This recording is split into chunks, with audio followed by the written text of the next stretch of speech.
Hello friends, welcome to Kannan info Tamil. நம்ம இன்னைக்கு என்ன டாபிக் பார்க்க போறோம் அப்படின்னா 3 முக்கியமான டிஃபென்ஸ் அப்டேட் இந்த வீடியோல பார்க்க போறோம். முதல் டிஃபென்ஸ் அப்டேட், எப்போதுமே சீனாவிற்கு இந்தியாவுடைய பிரம்மோஸ் மிசைல்கள்னா ஒரு பயம். சமீபத்துல India line of actual control பகுதியில பிரம்மோஸ் மிசைல்களை நிலைநிறுத்தியதும் சீனா அதற்கு கண்டனங்களை தெரிவிச்சாங்க.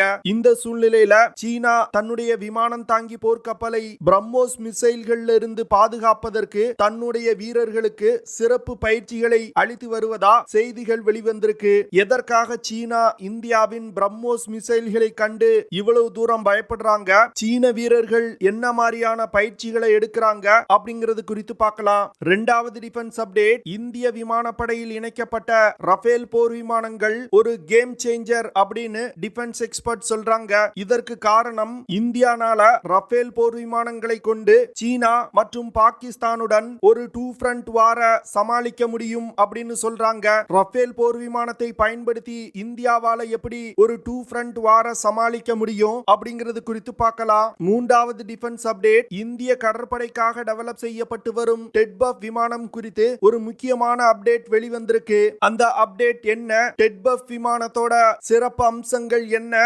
அப்படிங்கிறது குறித்து நம்ம டீடைலா இந்த வீடியோல பார்க்கலாம். நம்ம சேனலை நிறைய நண்பர்கள் சப்ஸ்கிரைப் செய்யாம பார்த்துட்டு இருக்கீங்க, தயவு செஞ்சு சப்ஸ்கிரைப் பண்ணிக்கங்க. நீங்க பண்ற ஒவ்வொரு சப்ஸ்கிரிப்ஷனும் எனக்கு அடுத்தடுத்த வீடியோஸ் போடுறதுக்கு ஒரு மோட்டிவேஷனா இருக்கும். சைனா சவுத் சைனா சி மற்றும் இந்தியன் ஓஷன் ரீஜியனை தன்னுடைய கட்டுப்பாட்டுல கொண்டு வருவதற்கு ஒரு மெகா திட்டத்தை செயல்படுத்தி வர்றாங்க. இந்த திட்டத்தின் கீழ் சைனா மிகப்பெரிய ஏர்கிராஃப்ட் கேரியர்களை கட்டி வந்துகிட்டு இருக்காங்க. அது மட்டும் இல்லாம இந்தியன் ஓஷன் ரீஜியன்ல இருக்கக்கூடிய சிறிய சிறிய நாடுகளை தன்னுடைய கடன் வலையில் வீழ்த்தி அந்த நாடுகள்ல கடற்படை தளங்களை அமைச்சு வர்றாங்க.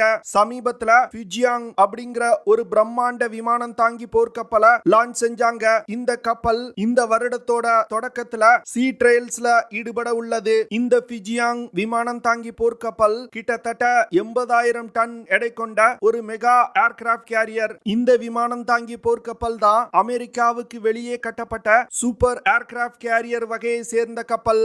இந்த விமானம் தாங்கி போர்க்கப்பல்ல போர் விமானங்களை டேக் ஆஃப் மற்றும் லேண்டிங் செய்ய வைப்பதற்கு கேட்டோபார் தொழில்நுட்பம் பயன்படுத்தப்படுது. இந்த கேட்டோபார் தொழில்நுட்பத்தின் உதவியோடு டேக் ஆஃப் செய்யும் விமானங்கள்னால அதிக எடை கொண்ட ஆயுதங்களை எடுத்துக்கொண்டு டேக் ஆஃப் ஆக முடியும். சீனா இந்த ஃபிஜியாங் விமானம் தாங்கி போர்க்கப்பல் தவிர இன்னும் சில விமானம் தாங்கி போர்க்கப்பல்களை கட்டி வந்துகிட்டு இருக்காங்க. கப்பல்ல இருந்து போர் விமானங்களை இயக்குறதுக்கு அதிகமான பைலட்டுகள் தேவைப்படுறாங்க. ஆனா சீனாவிடம் தற்போதைய நிலையில் மிகவும் குறைவான வெல் ட்ரெயின் பைலட்ஸ் தான் இருக்காங்க. இதனால மேற்கத்திய நாடுகளின் விமானப்படையில் பணியாற்றி ஓய்வு பெற்ற பைலட்டுகளை அதிக தொகை கொடுத்து தன்னுடைய பைலட்டுகளுக்கு பயிற்சி கொடுக்க அழைக்கிறாங்க. சீனா மேற்கத்திய நாடுகளின் ஓய்வு பெற்ற பைலட்டுகளை கொண்டு ஏர்கிராஃப்ட் கேரியர்ல இருந்து ஃபைட்டர் ஜெட் விமானங்களை எப்படி இயக்குறது, இந்தியா அமெரிக்கா மற்றும் தைவானுடன் ஒரு யுத்தம் நடந்துச்சு அப்படின்னா அந்த யுத்தத்தின் போது எப்படி பைலட்டுகள் செயல்படணும் அப்படிங்கிற பல விஷயங்கள் குறித்து பயிற்சி எடுக்கிறாங்க. அது மட்டும் இல்லாம மேற்கத்திய நாடுகளின் பைலட்டுகள் சீன வீரர்களுக்கு ஒரு ஏர் டு ஏர் காம்பேட் நடக்கும்போது என்ன மாதிரியான யுக்திகளை பயன்படுத்தலாம் அப்படின்னும் பயிற்சி அளிக்கிறாங்க. அடுத்து தைவானுடன் ஒரு யுத்தம் நடந்துச்சு அப்படின்னா தைவான் போர்க்கப்பலை எப்படி தாக்கி அழிப்பது போன்ற விஷயங்களையும் இந்த பைலட்டுகள் சீன வீரர்களுக்கு கற்றுக் கொடுக்கிறாங்க. அடுத்து இந்திய கடற்படையுடன் ஒரு யுத்தம் நடந்துச்சு அப்படின்னா இந்திய கடற்படையால் ஃபயர் செய்யக்கூடிய ஆன்டி ஷிப் மிசைல்களை எப்படி தாக்கி அழிப்பது அப்படிங்கிற பயிற்சியையும் இந்த வீரர்கள் மேற்கொண்டு வர்றாங்க. சீன விமானிகள் குறைவான வேகத்துல வரக்கூடிய சப்சானிக் க்ரூஸ் மிசைல்கள் மற்றும் சூப்பர்சானிக் வேகத்துல வரக்கூடிய பிரம்மோஸ் போன்ற க்ரூஸ் மிசைல்களையும் தன்னுடைய PL-15 beyond visual range air to air மிசைலை பயன்படுத்தி எப்படி தாக்கி அழிக்கலாம் அப்படின்னு பயிற்சி எடுத்து வந்துகிட்டு இருக்காங்க. இந்தியாவின் பிரம்மோஸ் மிசைல தற்போது உள்ள அதிநவீன ஏர் டிஃபென்ஸ் சிஸ்டங்களால் கூட தடுத்து நிறுத்த முடியாது. ஏன்னா இந்த மிசைல் டார்கெட்டுக்கு அருகில் சென்றவுடன் எஸ் மனுவர்ஸ் செய்யும். எஸ் மனுவர்ஸ் அப்படிங்கிறது நேரா ஒரே கோட்ல பயணிக்காமல் வளைந்து நெளிந்து வெவ்வேறு திசைகள்ல பறந்து எதிரிகளின் ஏர் டிஃபென்ஸ் சிஸ்டத்தை குழப்பும். இதனால பிரம்மோஸ் மிசைல் டார்கெட்டுக்கு அருகில் வருவதற்கு முன்பே தாக்கி அழிக்கணும் அப்படின்னு சீன வீரர்கள் திட்டமிட்டு PL-15 பியாண்ட் விஷுவல் ரேஞ்ச் மிசைல்ஸை பயன்படுத்தி பயிற்சி எடுத்து வந்துகிட்டு இருக்காங்க. சீனா மற்றும் மற்றும் பாகிஸ்தானுடைய கடற்படை கப்பல்களுக்கு இந்தியாவின் பிரம்மோஸ் மிசைல் தான் யமன். ஏன்னா இந்த மிசைல்னால 200 கிலோகிராம் எடை கொண்ட வெடிபொருளை சுமந்து கொண்டு மாக் 3 வேகத்துல பறந்து சென்று இலக்கை தாக்க முடியும். மாக் 3 அப்படிங்கிறது ஒலியின் வேகத்தை விட 3 மடங்கு வேகமா சென்று இலக்கை தாக்கும். போர்க்கப்பல்ல இருந்து ஏவக்கூடிய பிரம்மோஸ் மிசைல்னால 500 முதல் 700 கிலோமீட்டர் தூரத்துல உள்ள இலக்குகளை மிக துல்லியமா தாக்க முடியும். இந்த மிசைல்னால சி ஸ்கிம்மிங் செய்ய முடியும். சி ஸ்கிம்மிங் அப்படிங்கிறது 5 மீட்டருக்கும் குறைவான உயரத்துல பறந்து சென்று கப்பல்களை தாக்குவது. எதற்காக சி ஸ்கிம்மிங் டெக்னிக் பயன்படுத்தப்படுது அப்படின்னா போர்க்கப்பல்கள்ல அதிநவீன ரடார்கள் இருக்கும். இந்த ரடார்கள்ல இருந்து மிசைல்கள் தப்பிப்பதற்கு 5 மீட்டருக்கும் குறைவான உயரத்துல பறக்கணும். இதற்காக தான் இந்தியாவின் பிரம்மோஸ் மிசைல்கள் டார்கெட்ல இருந்து சில கிலோமீட்டர்கள் இருக்கும் பொழுதே 5 மீட்டருக்கும் குறைவான உயரத்துல பறக்க ஆரம்பிச்சிரும். சீனா இந்தியன் ஓஷன் ரீஜன்ல தன்னுடைய ஒரு விமானம் தாங்கி போர்க்கப்பலை டிப்ளாய் செய்ய திட்டமிட்டிருக்காங்க. இதன் காரணமா தான் ஆப்பிரிக்கால இருக்கக்கூடிய டிஜிபூட்டி மற்றும் பாகிஸ்தான்ல இருக்கக்கூடிய குவாடர் துறைமுகங்களை தன்னுடைய கட்டுப்பாட்டுக்கு கொண்டு வந்திருக்காங்க. என்ன பொறுத்த மட்டில் சீனா எந்தவித பயிற்சி எடுத்தாலும் இந்தியாவுடைய பிரம்மோஸ் மிசைல்களை அவர்களால் கனவில் கூட தடுத்து நிறுத்த முடியாது. நீங்க என்ன நினைக்கிறீங்க? சீனாவுடைய இந்த பயிற்சி பலனளிக்குமா இல்ல அளிக்காதா அப்படிங்கறத கமெண்ட்ல சொல்லுங்க. இரண்டாவது டிஃபென்ஸ் அப்டேட். மே 2020ல இந்தியாவுக்கும் சீனாவுக்கும் லைன் ஆஃப் ஆக்சுவல் கண்ட்ரோல் பகுதியில கடுமையான மோதல் ஏற்பட்டது. இதனை தொடர்ந்து இரு நாடுகளும் எல்லையில தன்னுடைய படைகளை குவிக்க ஆரம்பிச்சாங்க. இந்த சூழ்நிலையில பிரான்ஸ் இந்தியாவிற்கு ரஃபேல் போர் விமானங்களை சப்ளை செய்ய ஆரம்பிச்சாங்க. அதற்கு பிறகு இந்தியா ரஃபேல் போர் விமானங்களை லைன் ஆஃப் ஆக்சுவல் கண்ட்ரோல் பகுதியில டிப்ளாய் செஞ்சாங்க. இதனை தொடர்ந்து India line of actual control பகுதியில ரோட்ஸ், ரெயில்ஸ், பிரிட்ஜஸ் போன்ற பல இன்ஃப்ராஸ்ட்ரக்சர் வேலைகளை செய்ய ஆரம்பிச்சாங்க. நமது வீரர்களுக்கு தேவையான ஆயுதங்களை அதிக அளவுல வாங்க ஆரம்பிச்சாங்க. இந்தியாவின் இந்த நகர்வை சீனா எதிர்பார்க்கவே இல்ல. இதன் காரணமா சீனா இந்தியாவுடன் பேச்சுவார்த்தை நடத்தி சில இடங்கள்ல இருந்து தங்களுடைய படையை பின்வாங்கினாங்க. சீனா எல்லையிலிருந்து தன்னுடைய படையை பின்வாங்கியதற்கு முக்கியமான காரணம் ரஃபேல் போர் விமானம் அப்படின்னு டிஃபென்ஸ் எக்ஸ்பர்ட் சொல்றாங்க. ஏன்னா பிரான்ஸ் பல வருடங்களுக்கு முன்பே ரஃபேல் போர் விமானத்துல நியூக்ளியர் பாம்பை எடுத்து சென்று தாக்கக்கூடிய கேப்பபிலிட்டியை இன்க்ளூட் செஞ்சுட்டாங்க. இதனால ரஃபேல் போர் விமானங்களை பயன்படுத்தி மிக துல்லியமான அணு ஆயுத தாக்குதல்களை நடத்த முடியும். இந்தியா எப்பொழுதும் அணு ஆயுதங்களை முதல்ல பயன்படுத்த மாட்டோம் அப்படிங்கிற கொள்கையை கொண்டிருக்காங்க. தன் மீது ஒரு அணு ஆயுத தாக்குதல் நடத்தப்பட்டுச்சு அப்படின்னா அதற்கு பதிலடி கொடுக்கும் விதமா இந்தியா ஒரு அணு ஆயுத தாக்குதலை நடத்தும். அதற்கு இந்த ரஃபேல் போர் விமானங்கள் மிகவும் ஒரு சிறந்த விமானம் அப்படின்னு டிஃபென்ஸ் எக்ஸ்பர்ட் சொல்றாங்க.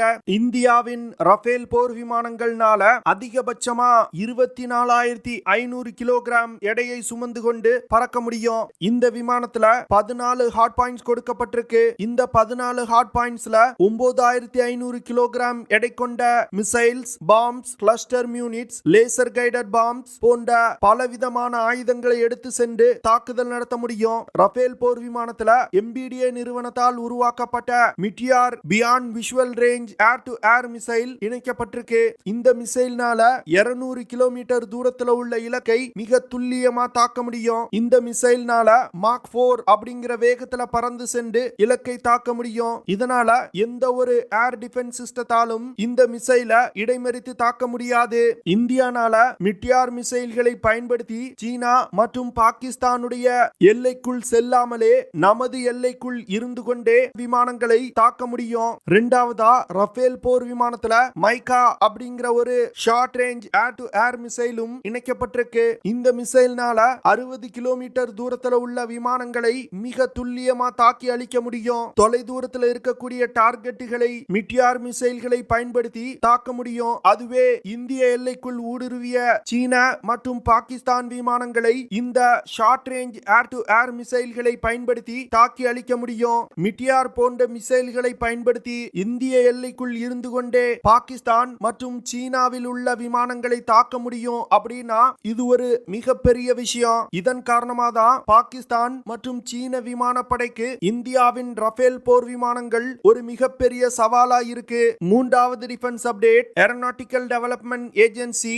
மற்றும் இந்திய விமானப்படையும் இணைந்து டெட்பஃப் விமான விமானத்தோட பிலிமினரி டிசைன் ரிவ்யூவை முடிக்க போறாங்க.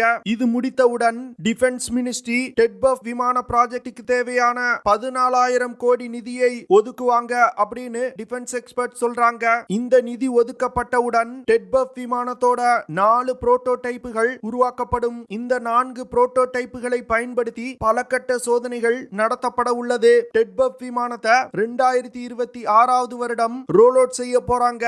இந்த விமானத்தோட முதல் பறத்தல் 2027 வருடம் நடக்க இருக்கு. இந்திய கடற்படை கிட்டத்தட்ட 60 டெட்பஃப் விமானங்களை வாங்க இருப்பதா செய்திகள் வெளிவந்திருக்கு. தற்போது இந்திய கடற்படையின் விமானம் தாங்கி போர்க்கப்பல்ல 45க்கும் மேற்பட்ட MiG-29K ஃபைட்டர் ஜெட் விமானங்கள் பயன்பாட்டில் இருந்து வருது. இந்த விமானத்தை 2034 இருந்து 2040 வருடத்துக்குள் இந்தியா ரீப்ளேஸ் செய்ய திட்டமிட்டிருக்காங்க.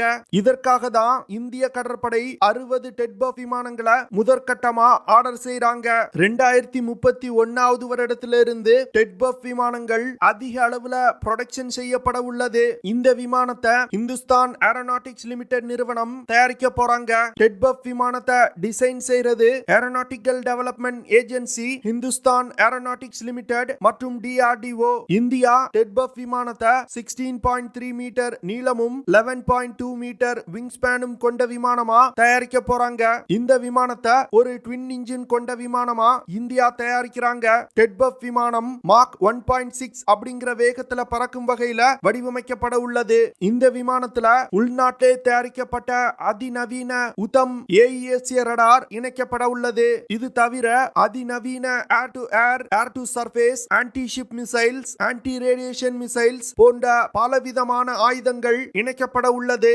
இந்த விமானம் வெற்றிகரமாக டெவலப் செய்யப்பட்டு இந்திய கடற்படையில் இணைக்கப்படும் பட்சத்துல இந்திய கடற்படையின் வலிமை பல மடங்கு அதிகரிக்கும். ஓகே ஃப்ரெண்ட்ஸ், நம்ம வீடியோவோட நிறைவு பகுதிக்கு வந்துட்டோம். இதெல்லாம் தான் நான் உங்ககிட்ட ஷேர் பண்ணணும் அப்படின்னு நினைச்ச விஷயங்கள். ஐ ஹோப் நான் ஷேர் பண்ண விஷயங்கள் உங்களுக்கு பிடிச்சிருக்கும்னு நினைக்கிறேன். அப்படி பிடிச்சிருந்துச்சுன்னா ஷேர் பண்ணுங்க, லைக் பண்ணுங்க, கமெண்ட் பண்ணுங்க. மறக்காம நம்ம சேனலுக்கு சப்ஸ்கிரைப் பண்ணுங்க. அப்படியே அந்த பெல் நோட்டிபிகேஷனை கிளிக் பண்ணி ஆல்ங்கிற ஆப்ஷனை எனேபிள் பண்ணிக்கங்க. See you in the next video. Jai Hind.